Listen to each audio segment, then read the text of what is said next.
आजच्या भागामध्ये असा एक धक्कादायक ट्विस्ट पाहायला मिळणार आहे, ज्यामुळे सायली, अर्जुन आणि संपूर्ण कुटुंब हादरून जाणार आहे.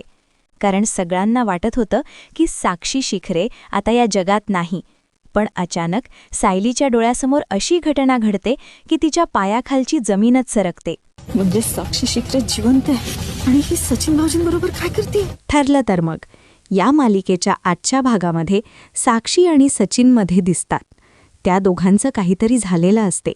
दुसऱ्या बाजूला सचिन तिला समजावण्याचा प्रयत्न करत असतो. तो म्हणतो की तुझे विचार करतेस ते पूर्णपणे चुकीचं आहे. पण साक्षी त्याच्यावर विश्वास ठेवायला तयार नसते. तिच्या मनामध्ये आधीपासूनच अनेक शंका निर्माण झालेल्या असतात आणि त्यामुळे ती खूपच संतापलेली असते. दरम्यान दुसऱ्या बाजूला सायली त्या कॅफेमध्ये येते. सायली काही कामासाठी तिथे आलेली असते. कॅफेमध्ये आल्यावर ती काउंटरकडे जाते आणि मॅनेजरला बिल देत असते. ती बिल देत असताना तिचं लक्ष अचानक कॅफेमध्ये बसलेल्या एका कपलकडे जातं. सुरुवातीला सायलीला वाटतं की ते कोणीतरी साधं कपल असेल, पण जेव्हा ती नीट पाहते तेव्हा तिला धक्का बसतो. कारण ते कपल दुसरं कोणी नसून साक्षी आणि सचिन असतात. सायली थोडी आश्चर्यचकित होते, कारण तिला अजिबात अपेक्षा नसते की साक्षी आणि सचिन दोघंही इथे भेटतील. सायली दुरूनच त्यांच्याकडे लक्ष ठेवून असते. त्याचवेळी साक्षी आणि सचिन यांचं भांडण अजूनच वाढायला लागतं. साक्षी खूप रागात सचिनला काहीतरी बोलत असते. तिच्या आवाजामुळे आसपास बसलेले लोकसुद्धा त्यांच्याकडे पाहू लागतात. सचिनला ही परिस्थिती खूप अवघड वाटू लागते. तो वारंवार साक्षीला शांत होण्यास सांगतो, पण साक्षी अजिबात थांबत नाही. ती म्हणते की मला आता तुझ्यावर अजिबात विश्वास राहिलेला नाही. तू माझ्याशी खोटं बोललास आणि मला फसवलंस. साक्षीचे हे शब्द ऐकून सचिन पूर्णपणे शांत होतो.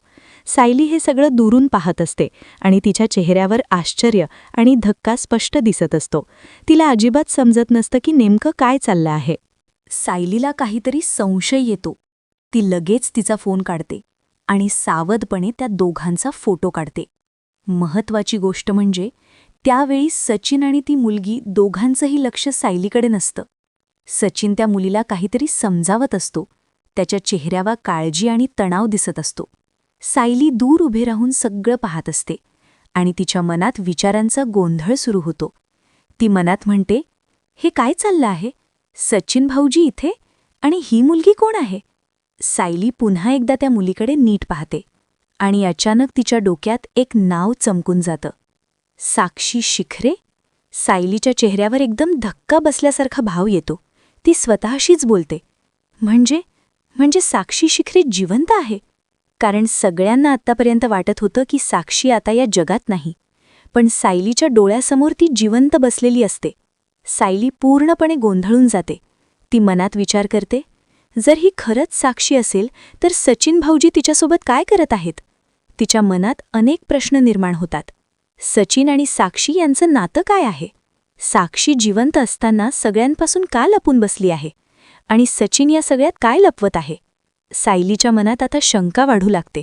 सायली पुढे विचार करते, म्हणजे सचिन भाऊजींना ज्या मुलेसोबत अफेअर आहे ती मुलगी म्हणजे साक्षी शिखरेच आहे का? हा विचार तिच्या मनात येताच ती पूर्णपणे हादरून जाते. कारण जर हे खरं असेल तर याचा अर्थ खूप मोठा आहे. सायली अजूनही दूर उभी राहून त्या दोघांकडे पाहत असते.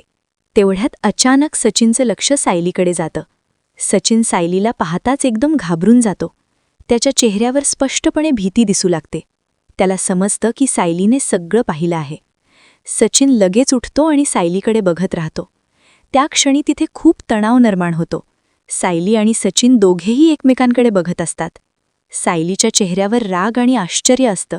सचिनच्या चेहऱ्यावर मात्र भीती आणि घाबरलेपण दिसत असतं. सायली मनात विचार करते, आता हे सगळं अर्जुनला सांगायचं का? कारण जर अर्जुनला कळलं की साक्षी जिवंत आहे तर त्याचा आयुष्यावर खूप मोठा परिणाम होऊ शकतो. आता या सगळ्या घटनेमुळे मालिकेमध्ये खूप मोठं रहस्य उघड होण्याची शक्यता आहे. कारण जर साक्षी खरंच जिवंत असेल तर ती आत्तापर्यंत कुठे होती? तिने स्वतःला का लपवलं? आणि सचिन तिची मदत का करत आहे?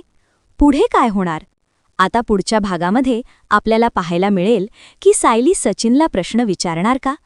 साक्षीचं खरं सत्य काय आहे? आणि अर्जुनला जेव्हा हे कळेल तेव्हा काय होणार? असेच फुल एपिसोड पाहण्यासाठी आमच्या चॅनलला लाईक आणि सबस्क्राईब करा. धन्यवाद.